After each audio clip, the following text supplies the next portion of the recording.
এখন একটি জিনিস তোমরা লক্ষ্য করবে, এই বন্ধুদের বন্ধুদের মধ্যেই কিন্তু ভিতর ভিতর একটা ঝামেলা চলছে। এবারে এই ঝামেলা কিন্তু ওই মারামারি বা তর্কাতর্কির বিষয় নয়, বিষয়টা হচ্ছে ঈর্ষা, ভিতর ভিতর ঈর্ষা। কারণ কি? এর সব থেকে বড় কারণ হচ্ছে পলিটিক্স। পলিটিক্স এমন একটা জিনিস এখনকার দিনে, যে যার ফলে বন্ধু আরেকটা বন্ধুর সাথে সম্পর্ক খারাপ হয়ে গেছে। এই বিষয়টা কিন্তু আগে ছিল না। এর মুখ্য কারণটা আমি খুঁজে পেয়েছি আজকে, ভাবতে ভাবতে আমার মাথায় এলো। সব থেকে বড় মুখ্য কারণ যেটা হচ্ছে সোশ্যাল মিডিয়া।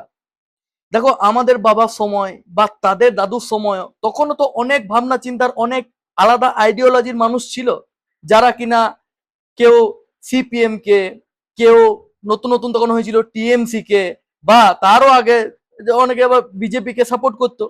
কিন্তু তা সত্ত্বেও কিন্তু তাদের মধ্যে বন্ধুত্ব কিন্তু বরকরার ছিল।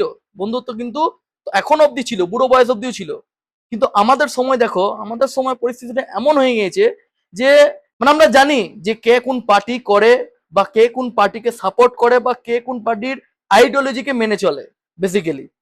যে কারণে আমরা ওই বন্ধুর উপর হেট করতে শুরু করছি। কারণ কি? কারণ আমার আইডিওলজির সাথে, আমি যে পার্টিকে ভালোবাসি সেই পার্টিকে ওই বন্ধু ভালোবাসে না, বা সেই আইডিওলজিকে সেই বন্ধু ফলো করে না। এবার তুমি চিন্তা করো, আগে যেমন ফেসবুক, ইনস্টাগ্রাম বা সব থেকে বড় বিষয় হোয়াটসঅ্যাপ এগুলো ছিল না বলে কি হতো, তারা নিজের আইডিওলজিকে বা যে পার্টিকে তারা সাপোর্ট করে সেটাকে প্রকাশ করার তারা মাধ্যমই পেত না। ফলে সেই বিষয় নিয়ে কথাই হতো না।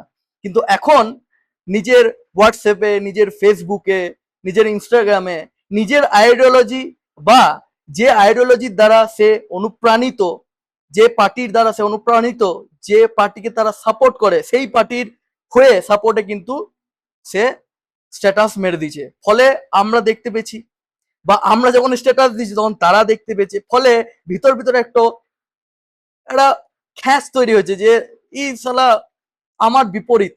কিন্তু আমি মনে করি দিন শেষে আমরা তো বন্ধু ছিলাম। তুমি দিন শেষে ভোট অন্য কাউকে দিতেই পারো, আমি দিন শেষে ভোট অন্য কাউকে দিতেই পারি, কিন্তু পার্টির জন্য বন্ধুত্ব নষ্ট করো না, আমার এটাই বক্তব্য।